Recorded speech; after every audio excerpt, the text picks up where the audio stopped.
Semakin lama, semakin perasan bila gaji dah tak cukup. Nak lawat dengan kenaikan harga barang, makan kat luar pun perlu jatuh-jatuh. Berkira-berkira memang tak cukup. Nak belanja lebih pun tak boleh. Nak bagi mak ayah pun tak boleh. Nak beli beras paket 10 kilo pun berkira-kira. Kena check dulu kita punya cash flow cukup ke tak. Sebelum tu, sila follow, like dan share video ni supaya dapat manfaat kepada semua dan tonton video ni sampai habis. Korang ada cash flow macam Dennis setiap bulan yang ada rekod keluar masuk tak? Yang Dennis tahu berapa banyak duit masuk, berapa banyak duit keluar. Jika korang yang tak ada cukup, yang ada minus setiap bulan, yang buat belajar awal pun korang dah pening kepala, Dennis nak bagi satu cadangan.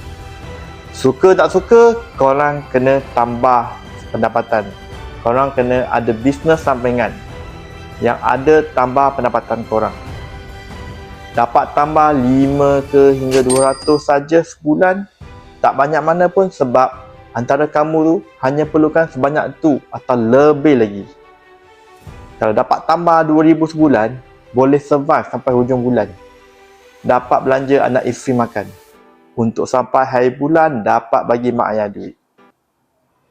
Dan ni sekarang nak buka peluang.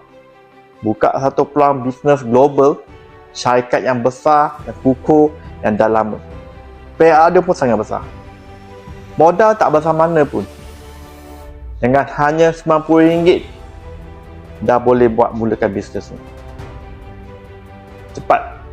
Siapa nak belajar buat duit dengan modal serendah ni, komen nak di ruang komen atau pergi profile Dennis. Klik link bio Dennis atau get offer. Masukkan maklumat anda. Dennis akan hubungi anda dengan segera dan kita belajar sama-sama. Let's join Dennis.